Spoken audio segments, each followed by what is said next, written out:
live, Brother Roberts. I don't see myself. You on there? I'm looking right at you. You see me live? Yep, you live. Oh, okay. Yep, you live. All right. Well, again, this is another installment of again, Direct Impact, an outshoot of Black Lives Matter. Flint. What we're going to be engaged in today is we're going to be covering some information dealing with Clarence Thomas and his wife. But before I get started, I definitely want to touch on what's going on with Ukraine. You know, it's just a blatant show of racism how there are several countries in Africa, on the continent of Africa, that's dealing with genocide and war, and none of those people are coming over here. And now what they're doing with those Ukrainians, they're allowing whoever they want to come over here. Over 100,000 will be coming. Can you still hear me? Yeah, I can hear you, Brother Robert.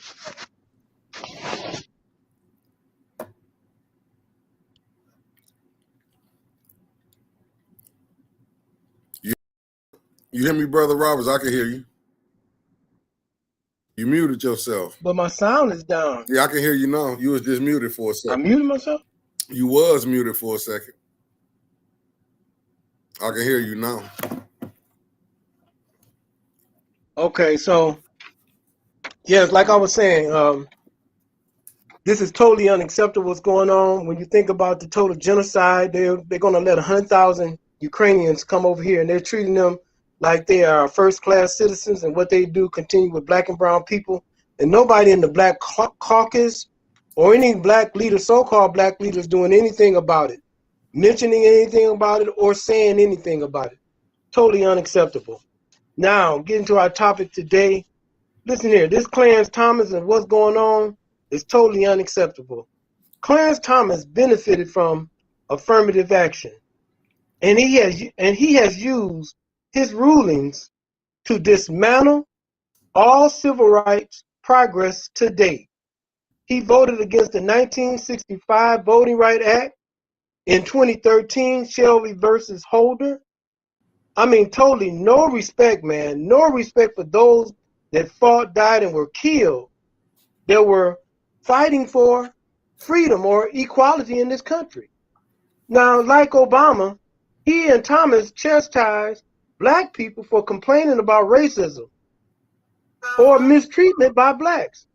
He played the race card against Anita Hill in 1991, and he got into Yale University under affirmative action. Now look at this record. Look at this man and think about it. In 1980, he checked his sister and their children about being on welfare, that their welfare check was going to be coming late. He said blacks will never be equal to whites. His father, Myers Anderson, was a big oil millionaire. Real talk. His father, and at the time, his father couldn't vote, and at any time his father could be killed. I'm just laying down some foundation that most people don't realize. You know, what's going on today is in Atlanta, Georgia, in the state of Georgia, the House just passed a bill removing all black history from K through 12, meaning you can't talk about, or a teacher cannot teach about black history if it offends white people. And we got Democrats and liberals that are white supremacists, along with what these Republicans are laying down. These conservative whites are not playing. We the one, like with Will Smith, with all that craziness, we are the ones that are being totally destroyed. The House and the Senate will not pass Medicare for all, nor the Build Back Better plan that Biden has been pushing. No, none of those Democrats, liberals, or Republicans are on board with helping Biden move what needs to be done for all people. The same thing that's going on when you think about what's happening in Flint. We got 9 members of city council that's concerned about, I don't know what, but it's not about the people. And what we're trying to show you guys is it's not about emotions. It's about facts. It's about facts and receipts. And this is something we really got to deal with and stop playing about. They just unveiled Floyd J. McCree statue downtown at 2 o'clock today. You should have been down there. I mean, McCree, it was a pit bull, 10 toes down, 10 fingers up. He wasn't no joke. You know, he resigned because he wasn't buying what they were selling with that housing situation. You know, I mean, back to white people manipulating the situation back then. And back then in the day, I mean, that's why Tucker and a lot of people were killed. Because, again, they were playing hardball with billions of dollars that was flowing through here every week because the factory was running so strong. And so the politics here, even now, cutthroat with the plantation owners' Mott. Ain't nothing changed. Ridgeway, Mott, nothing has changed with the game.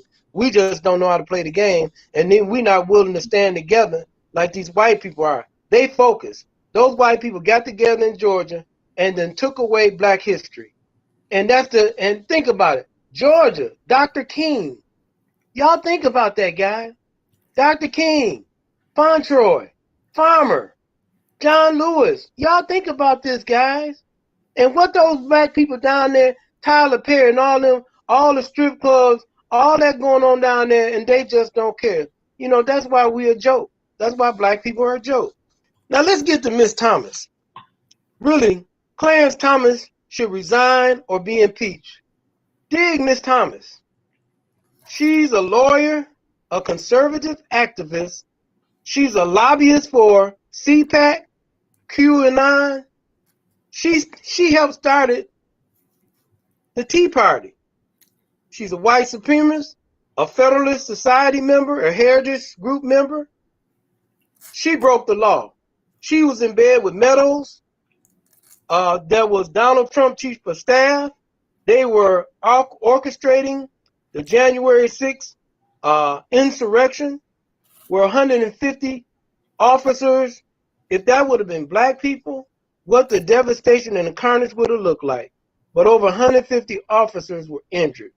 Over 5 died. Several committed suicide. Now think about this, guys. Clarence Thomas, he has ruled against almost every case that has came before him against black people and poor people. Think about this.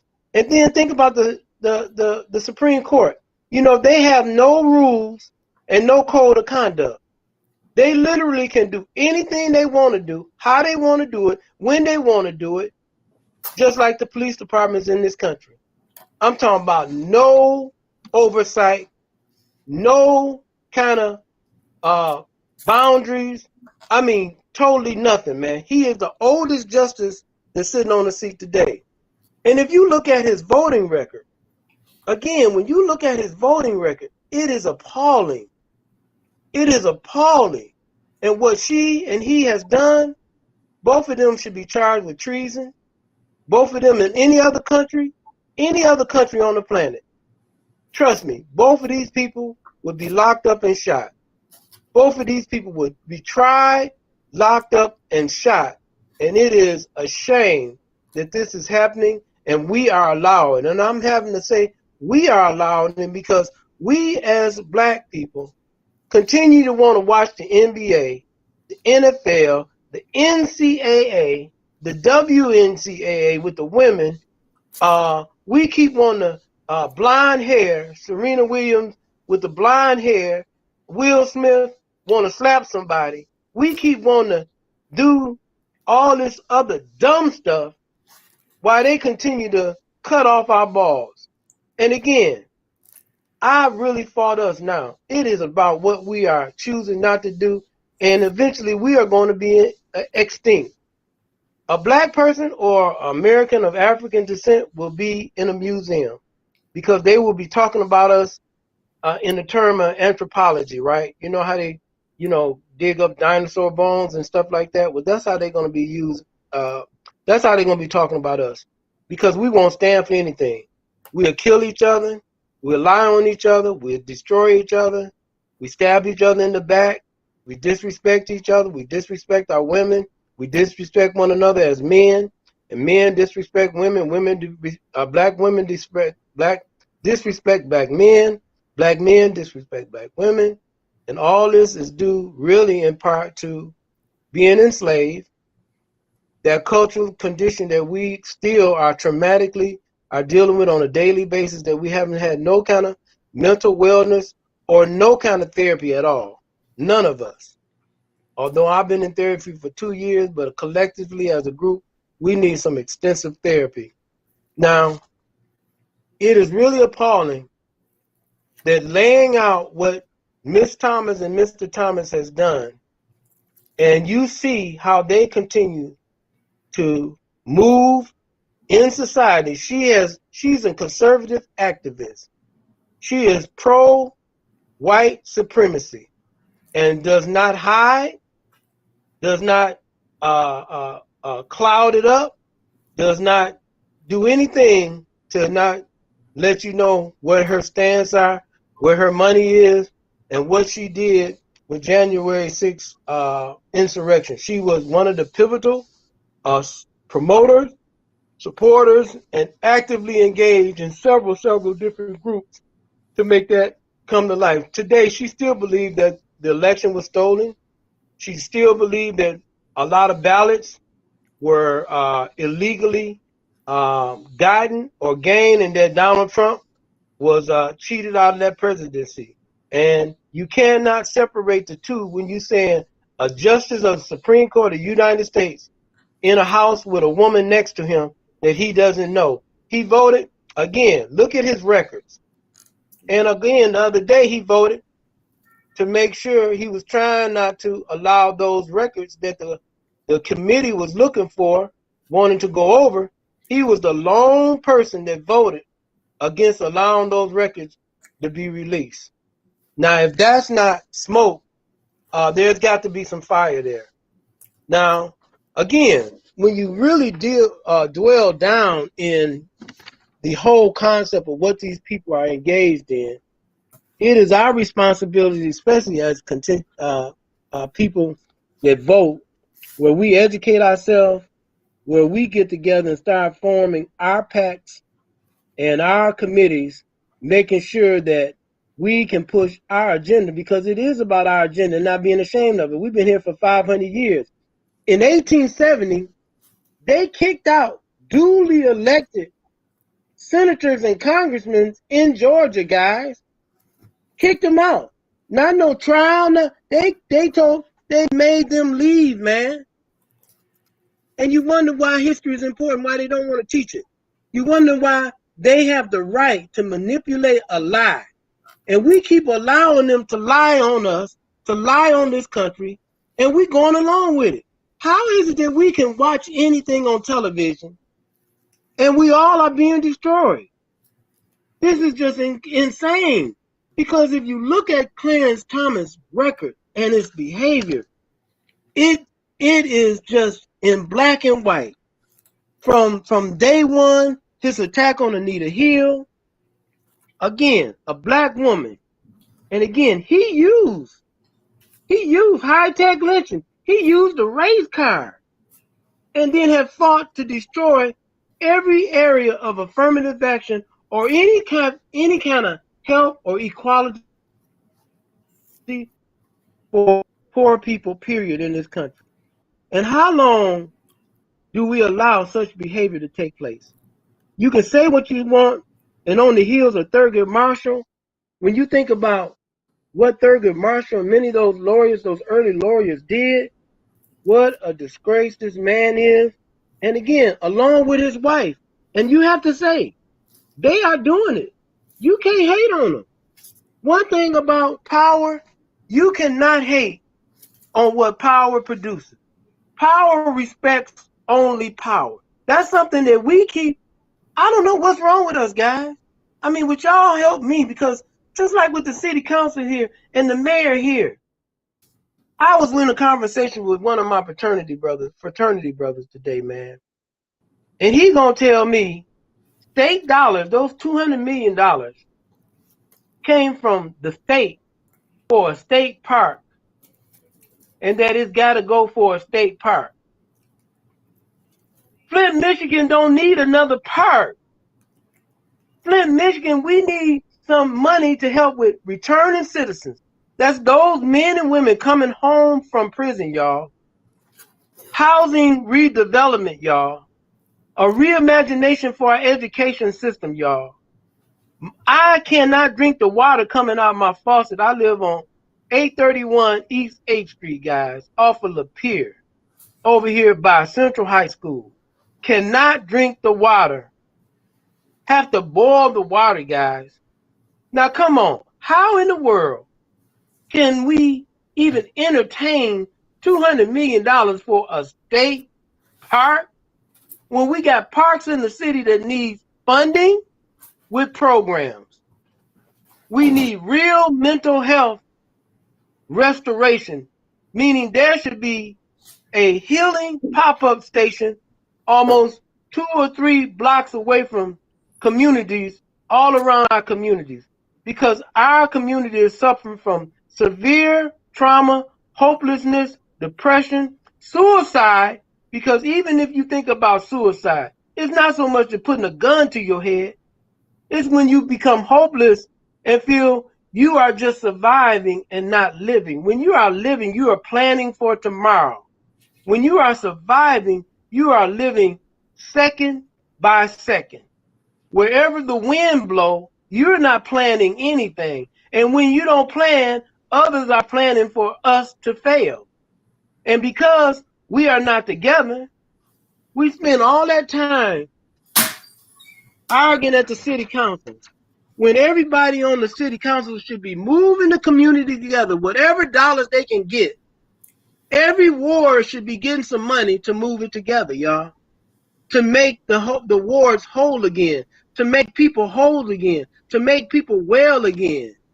That's what there's no reason for Worthy or Carter or Murphy or Mays or anything to be fighting. They should be doing backroom, get strategizing. See, you strategize, you analyze, and then you attack. What they should be bringing to us, to the people, is, we heard y'all, we should be packing city council and the county on Wednesday at 9 o'clock. We need to be packing the Wednesday meeting for the county and letting them know this is what we want. And stop playing about it. We keep crying, dying, and then we look around and we say, what didn't happen? Because when they bring that state park down to Chevy in the hole, y'all ain't gonna be able to go down there. I know y'all always want to be white.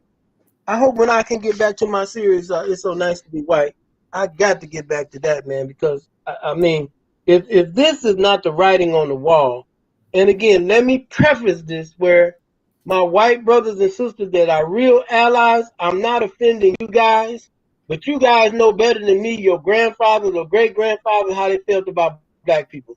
So I'm not going to apologize to that.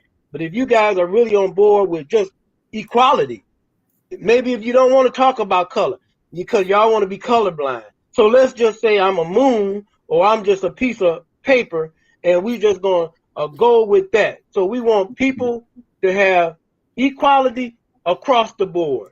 How do we develop equality across the board where we can be engaged in moving our city forward?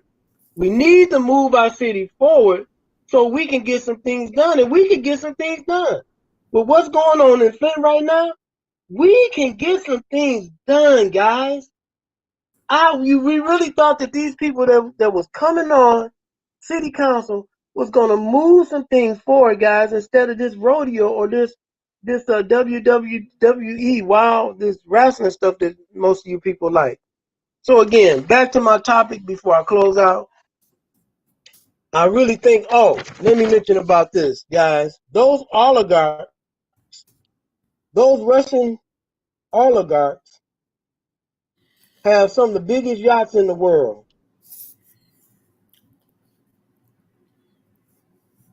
And what's going on now is these yachts have been seized all over the world. And what's going on with them? They are in water. They are in water that if they are not maintained daily, a lot of the materials, because they in salt water. So you have to maintain those yachts. Do you know these Russian oligarchs, the most expensive yacht is $780 million. The cheapest one is $50 million. One of them got crews of 32 people on it, and they are being seized all over the world, and basically where United States have influence. And so what's happening, guys? They are becoming an environmental hazard. A lot of times we don't even think about that. These mega yachts are becoming environmental hazards because they need to be taken up out of the sea or out of that water because what they leach, the paint job and all that. You know what salt can do. You know what salt do to your body, give you high blood pressure and all that kind of stuff. So can you imagine what it would do with some paint or anything like that when you got to finish? Again, they can say they can do a little bit, but those ships have to be maintained daily. So they done seized about 22 of these mega yachts from these Russian billionaires, and there's going to be a crisis if they don't get them out of the water. I just want you guys to understand that we are just not here arguing about nothing. That we try to be a well-informed people, right? So I'm bringing some environmental history in here. I'm bringing you something that just passed today down in Georgia about eliminating Black history totally, saying that they don't want white people to feel that white children to be hurt, that it's their fault, that slavery was their fault. Literally, that's what the bill says. The bill stipulates that they do not want white children to be offended and that it's their fault. Slavery or any kind of mistreatment is their fault. So back to our topic. We started off with, I want y'all to understand that, what's going on in Russia and Ukraine is unacceptable. It is. But what's going on in 4 countries in Africa, on the continent of Africa, is just as worse. There's no outcry about that. There's genocide being taken place right there. And they're not allowing one Black African to come to this country like they're allowing these white Ukrainians to come in here. Like, again, they get a pass. That's a clear example of racism.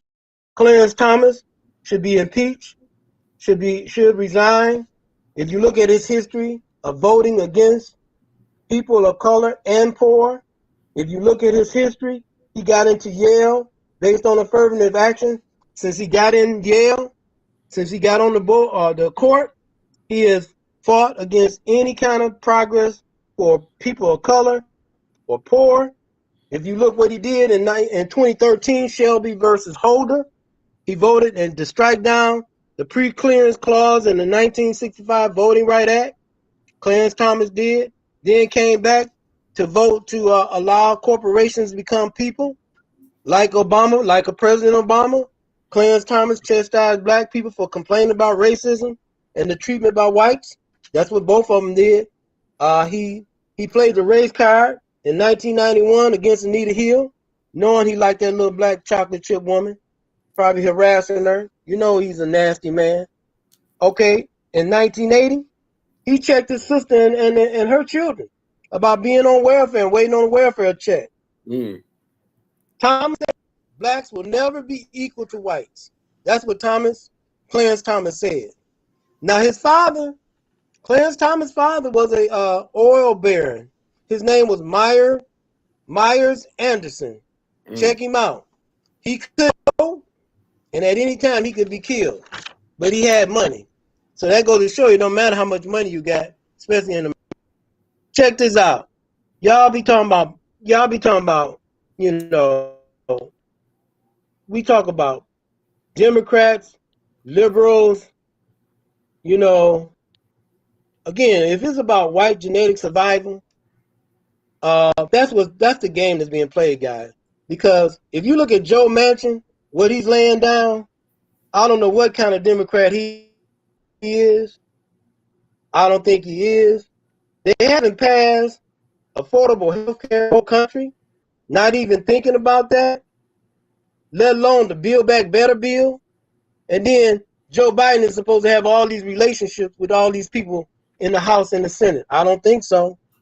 I'm just giving an overview before we close out. And then the conservative whites, they're doubling down on white supremacy. When you think what happened January the 6th, wasn't no accident, and they keep pushing it, and they pushing it because they winning on it. Again, we look at his wife. His wife is a lawyer and a conservative activist, lobbyist for CPAC, QAnon. She helped start the Tea Party movement. She is a Federalist, worked for the Heritage Foundation Group. She and her husband has broken so-called laws, but when it comes to white people, there is no laws, so they're going to get a pass. Just like the Supreme Court. Supreme Court has nobody that they have to adhere to. They are like the police department. They can do whatever they want to do, and nothing is done about it. This is where we at, guys. Again, please, would y'all get a chance to review Clarence Thomas voting records? I don't want to just be coming on talking and wasting oxygen and time. I want you guys to be engaged in backing up information, checking, double checking, so we can be a more informed populace, meaning once you're informed and you got facts, you don't have to get emotional. You don't have to holler and scream. You don't have to have a heart attack, stress yourself out, lose your hair, And again, we are going to die, but we can choose how to live. And I think if all of us can get together on 1, 2, 3 issues and just stay on those issues so we can get some wins there, then we can move to the next issue. But there are some things that we're going to have to do as black people. And one thing we need to start doing, guys, we got to boycott. We got to stop going to these restaurants, this summer. Don't go to no amusement parks. Don't spend your money with nobody that don't look like you, that don't support you. I don't care what you used to like to do, guys. If we want better, you got to do something different. If we really want something different, you got to do something different. And you can't be complaining. You can't complain about the treatment that you get if you don't stand up for better treatment. And again, we can't do it by ourselves. Why can't we do this together, guys? Why can't we get more people on board with some real solutions after we strategize and analyze, and then we engage in how we're going to move? And we don't have to tell nobody how we're going to move, just like the Montgomery boy boycott. If we don't have any example, and there's been many more, but that is one of the biggest examples of how we can move as a unit. They were able to make demands, and it made a difference. We can make demands, guys, but we got to be willing to stick together. And that's something where we got to have a renewed relationship, a renewed love for each other, a renewed care and concern for one another, a renewed respect for one another, and it can be done. If we can look at the long game, because how you want your grandchildren and your great-grandchildren and your great-grandchildren to live, guys? What do we want to leave them? So what was our purpose of being here? If our purpose was to be here, was just to be here for a second and die, we didn't have no impact. I just don't think that was our purpose, guys. I don't think that was your purpose. I don't think it was my purpose to just be here for a second, 80, 90 years, then we dead. That's it. We just took up some air, we boo-booed, and that's all we did. We just did a little mess and we gone. Come on, guys. Let's leave a mark and not a stain. There's a difference in leaving a mark and not a stain, guys. So again, as always, it's so important that we share information. I thank you for allowing me this time. I'm hoping I said some information that you will go back and look up, that you will double check what I said before you share with anybody else, guys. Because I'm not here to steer nobody wrong. I want us to be informed, involved, engaged, and then we're going to strategize to act and make some things happen. Again, this is your brother Naeem Hubert Roberts. Again, I'm part of Black Lives Matter Flint, chairman, And again, we always engage in our community to impact our community, to think different, to breathe different, to love different, to embrace different, and to act different. If you want to get in contact with me, my number is 394-4105, MitchellRoberts@gmail.com. We will be greeting students Monday, excuse me, this Monday at Durant Mott. Next Monday coming up. Durant Mott and Scott School is called ALA now. But please come out and help us greet the students and help them feel good about themselves. And as always, you know, I'm proud of this community. I'm not ashamed of it. And I'm here to really make a difference, to leave an impact. And I can't do it by myself. We need others on board where we can get some things done and maybe open other people's eyes as we continue to move forward. All So right, again, brother. I thank you guys, and I'm closing out as I always do. Wakanda out. Peace out.